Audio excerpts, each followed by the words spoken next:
Assalamualaikum warahmatullahi wabarakatuh. Halo sahabat sehat, selamat pagi. Jumpa lagi dalam Ramadan Sehat bersama Kopi Pancung.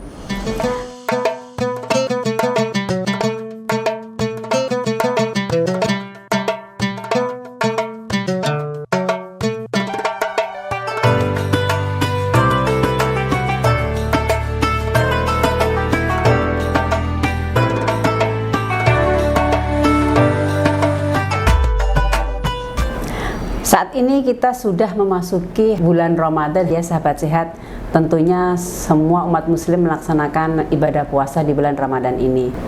Sahabat sehat yang sedang sakit terutama diabetes mellitus, bagaimana kita bisa menjalankan ibadah puasa ini dengan sehat dan nyaman.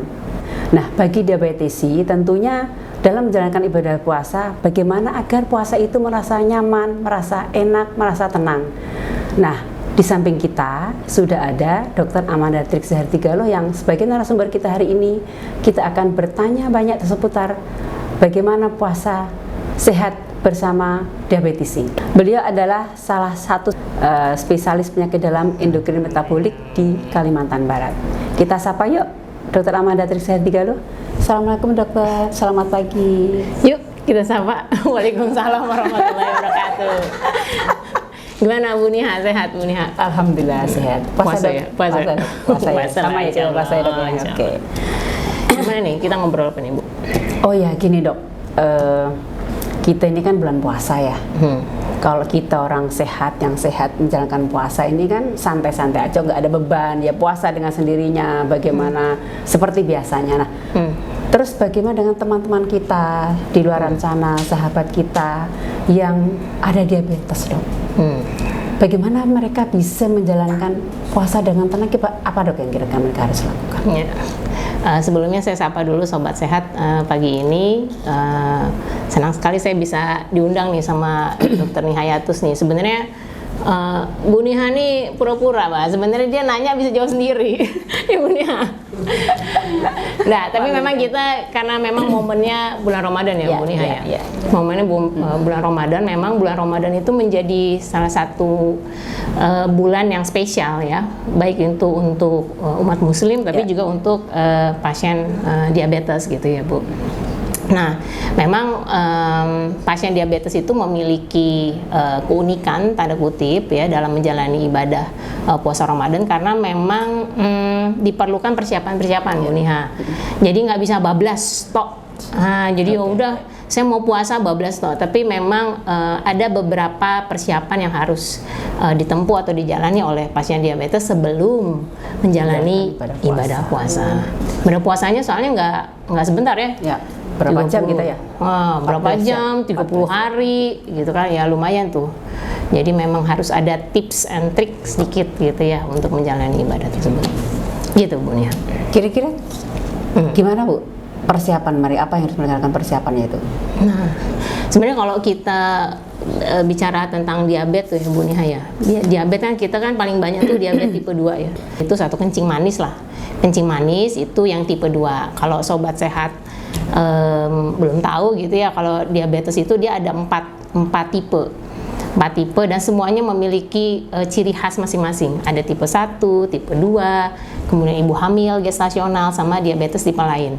Dan masing-masing tipe itu kan dia punya keunikan sendiri-sendiri tuh. Jadi nanti stylenya akan berbeda-beda tuh kalau akan menjalani ibadah puasa. Nah, terkait diabetes tipe 2 yang paling banyak ya, kita ngomongin paling banyak dulu di masyarakat kita.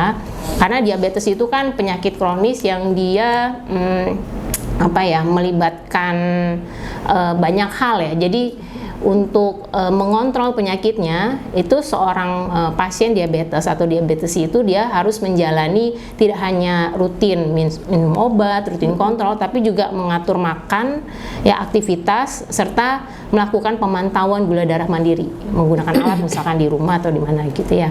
Nah, ini yang persiapan-persiapan semua aspek ini yang kelihatannya juga harus dipersiapkan pada seorang pasien sebelum dia menjalani ibadah puasa. Jadi bukan hanya kita melakukan penyesuaian, istilahnya ya penyesuaian dalam hal obat apa saja yang dia minum gitu ya atau dia gunakan, tapi juga penyesuaian dengan style makannya, pola makannya, kemudian penyesuaian terhadap style atau pola olahraganya, geraknya, dan penyesuaian terhadap pemantauan gula darah mandirinya.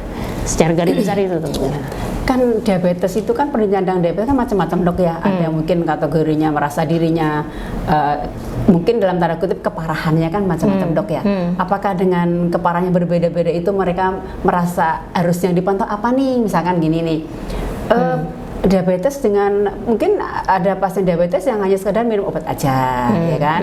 Gimana sih pada selama puasa kalau hanya sekedar minum obat aja? Apa yang harus saya waspadai? Ada juga pasien diabetes dengan wah harus sampai suntik insulin sampai sehari 4 kali. Apa yang harus saya waspadai terhadap diri saya? Jadi mungkin gimana dok? Mereka oh saya ini masuk kategori yang mana nih kira-kira nih?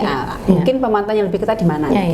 Jadi model pasien diabetes tipe 2 itu kan macam-macam ya. Benar tadi kata Bu Nia. Jadi ada yang dia terkontrol dengan atur makan dan atur gerak gitu ya. Ada yang dia perlu minum obat gitu. Ada yang pakai insulin gitu. Memang karakternya sangat bervariasi gitu. Nah, sebenarnya prinsip umumnya adalah sebelum dia menjalani ibadah puasa, penyakitnya harus terkontrol. Sebenarnya prinsip umumnya itu dulu.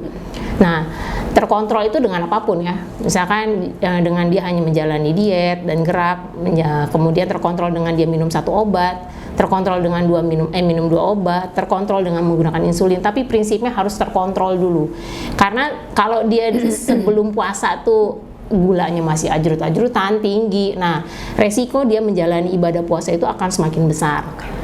Prinsipnya itu. Nah, kalau dari perhimpunan ahli endokrin gitu ya di Indonesia, kita sudah mengeluarkan namanya stratifikasi.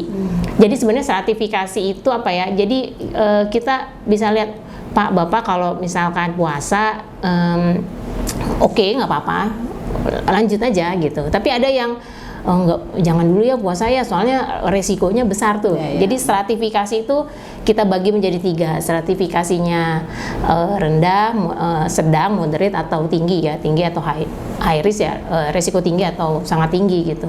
Nah, semakin dia resikonya sangat tinggi, memang sebenarnya secara medis kita akan menyarankan kalau dia sangat tinggi boleh nggak bayar fidyah aja gitu istilahnya gitu ya. Jadi nggak usah berpuasa tapi bayar fidyah aja. Tapi dia resikonya oke, bagus gitu ya, maksudnya resikonya rendah untuk berpuasa ya silakan aja, terus aja gitu, nggak ada masalah gitu.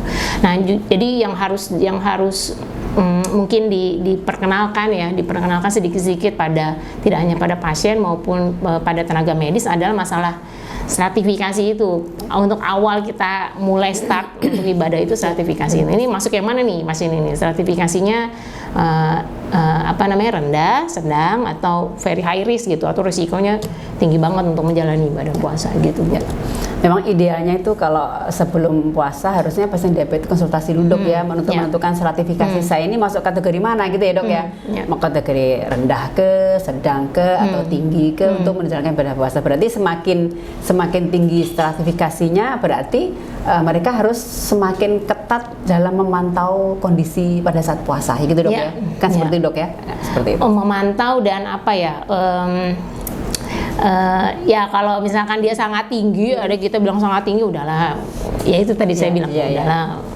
Boleh nggak bayar fidyah aja gitu ya. Gini dok, masalahnya gini. Ingat gini dok, namanya puasa ya. Puasa kan gini. Nggak enak, nggak puasa dok. Masalahnya ini kan ibadah setahun sekali ya. Kalau tahun depan saya jumpa lagi dengan Ramadan. Nah jadi kayak lagu ya, jumpa lagi. Gitu, dok. Jadi rasanya kan kalau emang nggak puasa tuh tak nyaman dok. Masalahnya setahun sekali. Jadi mungkin memang itu sangat sulit bagi pasien dok. Karena memang rata-rata demikian pasien. Jadi meskipun kondisi sakit gimana pun saya tetap harus puasa. Tetap harus, mungkin dengan semakin jadi para pemirsa sahabat sehat, kalau memang kondisi diabetesnya levelnya moderate, levelnya tinggi ya mungkin pemantauan gula darahnya lebih ketat dibanding sahabat sehat yang diabetesnya kategorinya rendah gitu dok. Tapi ngomong-ngomong pemantauan Bu, itu sesuatu hal yang harus disesuaikan juga. Karena begini, biasanya kalau kita pantau nih, istilah kita pantau ibadah itu apa sih? Kan pantau itu dari gejala ya, kita lihat nih. Kan biasa kan kalau pasien tuh naik turunnya gula itu pasti biasanya ada gejala menyertai. Jadi yang harus dipantau itu adalah gejala saat dia apa namanya menjalani ibadah puasa, apakah jadi lemes banget gitu ya, atau misalnya keluarga tuh ngelihat kamu kok puasa kok ya jadi nggak bisa ngapa-ngapain, jadi pusing apa segala gitu macam gitu. Nah, gitu ya. itu kan pertama satu adalah gejala. Nah, kalau gejala keluhan, gejala klinis sih saya kira apa ya bisa lah dikerjakan gitu ya. Tapi yang kedua juga pemantauan itu kan pemantauan gula. Pemantauan gula darah. Nah, pemantauan gula darah itu pakai alat. Ya. Nah, jadi di sini kita ngomongin punya ndak alat satu. Nah, gitu kan ya. Jadi punya ndak alat, kemudian nah alat itu butuh strip. Nah, seberapa mampu tuh stripnya ada di rumah. Nah, jadi itu tuh kadang-kadang hal-hal itu tuh kadang-kadang kita agak susahnya berhadapan kalau misalkan dia udah resikonya tinggi gitu ya. Dia sangat tinggi, pengen puasa. Nggak punya alat. Nah, edukasi harus ya. kita diskusikan lah ya, kita bilang kan. Kalau sekarang tuh eranya katanya share decision making, Bu. Jadi nggak boleh kata dokter harus gitu. Nah, tapi dokternya harus ya. kesepakatan nih, kesepakatan dokternya yang pengen gini, setuju nggak nih pasien sama keluarga? Jadi nyambung diskusi. Jadi nyambung. Jadi kita enggak kadang-kadang kita pengennya gini, keluarga apa ya tadi ya dokter ngomong apa ya gitu. Nah, itu Bu. Jadi biasanya ada hal-hal yang istilahnya extraordinary lah ya. Jadi itu yang kadang-kadang effortnya tuh kita mesti pikir-pikir nih, apalagi kalau udah ngomong puasa tuh kan ngomongin ibadah dengan Tuhannya ya, kan, kepercayaan, betul. segala macam. Nah, itulah. Ya. Nah, mungkin ada nggak Dok, misalkan gini Dok, terkait pemantauan gula darah tadi Dok ya. Pemantauan gula darah kan memang perlu, apalagi yang dengan kondisi yang pasien-pasien yang mempunyai stratifikasinya yang high ya, yang risikonya yang tinggi ya. Kalau mungkin nggak punya nih Dok, misalkan gejala apa sih yang kita dianjurkan berbuka nih Dok? Nah, gitu penting nih masalahnya. Kan ada yang ngotot nih, enggak Dok, pokoknya saya tetap puasa, enggak mau puasa, enggak, saya pokoknya tetap puasa ya. Ini gejala gimana Dok? Saya nggak punya alat dan dianjurkan untuk berbuka. Nah, mungkin itu penting Dok bagi sahabat saya. Sebenarnya kalau gejala itu sangat tidak spesifik ya, nggak spesifik. Cuman paling kita lihat kalau enggak pasiennya sendiri dia ngeluhnya aduh kok lemas ya, paling ini adalah lemas pusing gitu ya, lemas pusing gitu. Tapi keluarga juga bantu ngelihat gitu, bantu melihat kalau misalkan nih kayaknya kok aduh, kadang-kadang ada juga nih si pasiennya nggak ngerasa nih Bu, nggak ngerasa, tapi kok ya. ngeliat kok keringat dingin gitu kok Bu Niha nih kadang nyambung kadang enggak saya ngomong gitu ya. Nah, jadi dibantu. Jadi memang gejala itu nggak spesifik ya, tapi paling nggak khas. Jadi ya itu bisa berupa lemah, pusing gitu ya, mual. Nah, kadang-kadang mual itu nggak usah lebih baik berbuka ya Dok ya. Atau mungkin perasaan kok tidak nyaman aja lah ya. Jadi para sahabat sehat, kalau seandainya kondisi sedang puasa dan memang kondisi stratifikasinya tinggi, terus perasaan tidak nyaman, lebih baik mungkin dianjurkan berbuka dulu Dok ya. Lebih baik berbuka, nanti mengganti di hari lain kan gitu ya.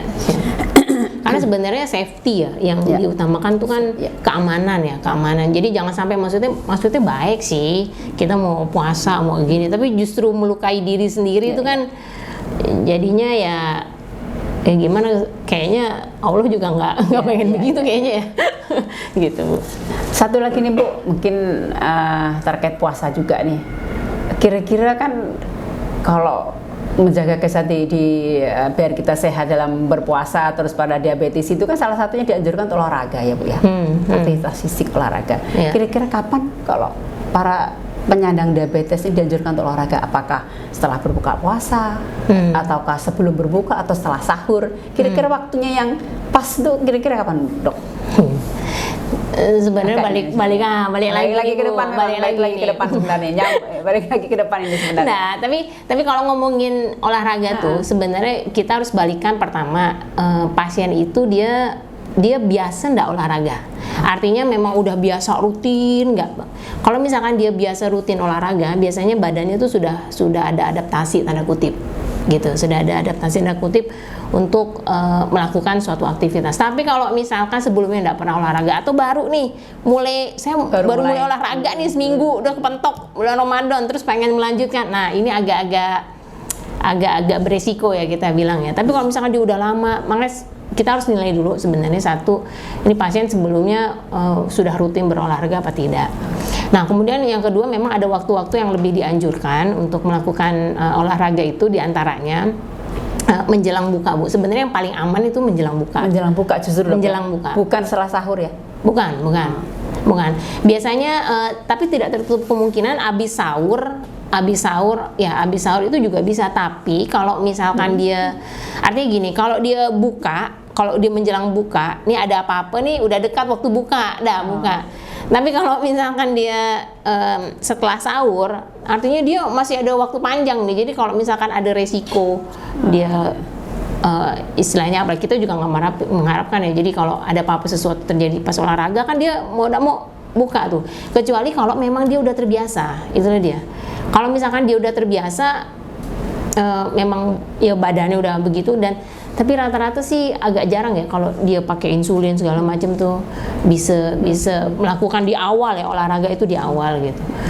Nah kalau misalkan dia ini sih memang paling aman tuh menjelang lah, menjelang buka. Walaupun ya tadi ada waktu-waktu yang bisa tuh habis sahur. Tapi kita bayang ya, habis sahur kan jam berapa nih sekarang? Setengah lima sholat nih kan jam 5. Start dia mulai jam 5 tuh. Jam 5 ya masih gelap segala macam kan gitu kan. Nah, itu gimana gitu ya, kalau misalkan dia hanya 15 sampai 20 menit sih oke. Nah, intensitas.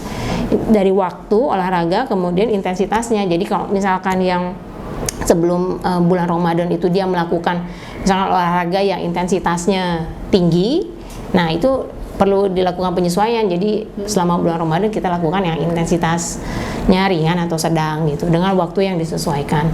Cuma ada satu lagi juga bisa setelah buka, Bu. Setelah buka itu juga bisa sih sebenarnya olahraga. Cuman kita harus menyesuaikan lagi. Satu, kalau habis buka itu kadang-kadang kan kita kepentok taraweh tuh satu. Jadi waktu menyesuaikan dengan waktu taraweh. Terus yang kedua adalah dengan waktu makan. Karena olahraga itu tidak dianjurkan segera setelah makan besar. Nah, segera setelah makan besar. Kalau mau juga misalkan kita ngebatalin dulu ya, kita sholat maghrib, olahraga. Nah, baru makan. Tapi kalau kita makan gini kan artinya nanti isya taraweh mundur. Gitu. Jadi ada konsekuensi waktu-waktunya yang dia bergeser gitu, Bu, di bulan Ramadan tuh. Gitu. Semoga jelas ya, Bu. Jelas tadi. Takutnya tak ngerti gini. Semoga jelas setelah sahabat sehat ya. Semoga jelas ya. Semoga bisa dipahami. Oke. Ini mungkin ada lagi nih, kayaknya agak lompat-lompat gitu pertanyaan ini, Dok ya. Ngomong lagi ingat soalnya, Dok. Jadi gini, terkait dipahami ya jam 11 siang. Terkait ini, Dok. Jadi terkait gini, pasien diabetes itu selain kan ada 5 pilar, Dok. Ingat kita 5 pilar, Dok ya. 5 pilar penata laksanaan diabetes, Dok ya. Salah satunya kan ada tentang edukasi, kemudian pengaturan pola makan. Tadi pola makan kan sudah disinggung dokter tadi kan, tentang makan. Kan sebenarnya makan orang diabetes ini kan sama sebenarnya, sebenarnya sama, cuman bedanya kalau orang diabetes, orang puasa kan makannya dialihkan di malam hari kan, seperti itu. Sebenarnya sama, tadi sudah disinggung, Dok. Kemudian yang tadi kan olahraga sudah disinggung juga ya, Dok ya. Yang kemudian ada tentang obat nih, Dok. Nah ini mungkin sedikit tentang obat, gimana, Dok, untuk pasien-pasien yang menggunakan obat pada saat bulan puasa ini. Kira-kira mungkin perubahan jamnya atau perubahan cara minumnya dan sebagainya. Jadi kalau obat itu kan kalau diabetes kita bagi obat minum sama obat suntik ya. Nah, yang sebenarnya memang betul-betul memerlukan penyesuaian dosis itu adalah pasien yang dia sudah terkontrol sebelum bulan Ramadan, udah bagus nih, gulanya udah bagus, mau puasa. Nah, itu yang harus kita benar-benar penyesuaian dosis. Biasanya kita lakukan pengurangan dosis. Jadi misalkan dia pakai obatnya sulfonylurea yang jenisnya glimepiride 2 mili. Bagus sih, dia sebelumnya bagus, mau puasa. Nah, mau puasa biasanya kita kurangin dosisnya, entah itu 1 mili gitu ya. Atau yang menggunakan insulin juga begitu, kita sesuaikan, kita pengurangan. Nah, itu yang benar-benar dilakukan, Bu. Cuman kadang-kadang nih banyaknya teman-teman kita nih, pasien nih belum bagus tapi pengen puasa. Belum bagus pengen puasa. Nah, di situ juga akhirnya jadi mungkin obatnya tidak dikurangi dosisnya Bu, tapi diatur, diubah jamnya aja. Tapi dosis sih kalau dia dari awal misalkan udah masih belum bagus ya, dosis sih kelihatannya sih tidak berubah ya, Dok? Tidak berubah. Tapi memang nanti poinnya nanti adalah dipantau tuh, cek gula darahnya tuh, karena kita harus melakukan penyesuaian dosis nanti di tengah-tengah. Jadi penyesuaian dosis itu tidak hanya dilakukan di awal menjelang bulan Ramadan, tapi juga pada saat dia menjalani ibadah puasa. Nah, kayak misalkan tadi ya, jadi golongan biasanya yang golongan sulfonylurea yang paling banyak dikonsumsi ya masyarakat kita, golongan sulfonylurea yang ya apapun itulah ya, glibenclamid, glimepirid. Nah, itu yang biasanya dikonsumsi dia pagi, itu kita mundurkan jadi sore ya, jadi menjelang buka puasa atau iftar ya, pada saat iftar. Nah, kalau misalkan kalau metformin kalau teman-teman yang pakainya sehari 2 kali nggak ada masalah tuh, dia bisa pecahkan antara buka dan sahur. Tapi kalau dia pakai 3 kali, nah itu modelnya bisa satu tablet diminum pagi, dua tablet diminum buka puasa. Atau kalau misalkan dia perut saya nggak enak Dok kalau minum 2 gitu ya, itu bisa dibagi lagi jadi sahur 1, buka puasa 1, sama menjelang tidur. Jadi 3. Boleh 3 kali guys. Boleh 3 kali boleh. Atau kalau nggak, biar nggak ribet, suka lupa ya, yang tadi pas menjelang tidur itu digantikan pada saat buka puasa. Kalau insulin, insulin tergantung lagi dia pakainya yang mana. Yang susah itu kalau dia 4 kali tuh. Kalau dia 4 kali berarti dia pakainya 3 kali ya, karena dia melewati 1 makan. Jadi nanti insulin tuh kalau dia 4 kali jadi 1 menjelang tidur, kemudian 2-nya menyesuaikan dia makan, yaitu sahur dan buka puasa. Gitu. Baik dokter, sepertinya kalau terkait penggunaan obat terutama insulin Dok ya, yang sampai ke 4 kali sih kalau dibahas di sini kayaknya terlalu panjang. Nah, jadi kita sampai terlalu panjang. Lebih baik jadi sahabat sehat, kalau sahabat ada yang menggunakan insulin sampai 4 kali sehari, lebih baik berkunjung ke klinik edukasi. Atau yang masih bingung-bingung juga ya Bu ya, nggak hanya yang pakai insulin ya? Iya, kayaknya yang pakai obat itu juga masih yang bingung Dok. Boleh ketemu Dokter Niha nih. Saya juga boleh, banyak edukator teman-teman ya seperti teman-teman kita. Baik Dok, kayaknya waktunya sudah cukup ya. Cukup ya. Sudah cukup kayaknya ya Dok ya. Terima kasih banyak Dokter Amanda. Mungkin mudah-mudahan bincang-bincang kita hari ini bermanfaat bagi sahabat sehat semua. Sebelum kita akhiri acara kita pagi hari ini, boleh dokter memberikan closing statement Dok terkait apa yang kita diskusikan kita hari ini. Untuk sobat sehat sekalian, kalau misalkan ya kebetulan mengidap penyakit diabetes atau ada keluarganya gitu ya, mungkin bisa diberikan informasi bahwa untuk menjalani ibadah puasa itu perlu persiapan. Prinsipnya itu perlu persiapan, dan untuk persiapan itu memang idealnya dilakukan itu memang nggak deket-deket ya, tapi ya antara sebulan ya, 2 minggu atau 4 minggu sebelum bulan puasa. Dan silakan untuk berkonsultasi kepada tenaga kesehatan yang ada atau di sekeliling Bapak Ibu sekalian untuk dibantu untuk melakukan penyesuaian baik itu makan, gerak, kemudian pengaturan obat-obatan, dan kapan waktunya yang tepat untuk melakukan pemantauan gula darah mandiri selama bulan puasa Ramadan. Dan memang tiap pasien itu kan berbeda-beda ya Bu, jadi kebutuhannya kadang-kadang tuh berbeda-beda. Jadi memang agak susah kalau kita bahas semua di sini gitu ya, karena memang sifatnya sangat individual. Karena itu pentingnya untuk melakukan konsultasi. Kalau kita di rumah sakit kota ini boleh konsultasi sama dokter spesialis penyakit dalamnya, atau sama saya, atau sama teman-teman edukator. Jadi teman-teman edukator kami di klinik edukasi diabetes mellitus itu sudah siap ya, dan mumpuni untuk memberikan bantuan kepada Bapak dan Ibu yang memerlukan sekiranya informasi mengenai berpuasa ya, di bulan Ramadan khusus untuk diabetes. Baik, demikian sahabat sehat semuanya, sekian mungkin acara Kopi Pancung pagi hari ini. kita akhiri. Assalamualaikum warahmatullahi wabarakatuh. Sampai bertemu di episode berikutnya. Ramadan sehat bersama Kopi Pancung.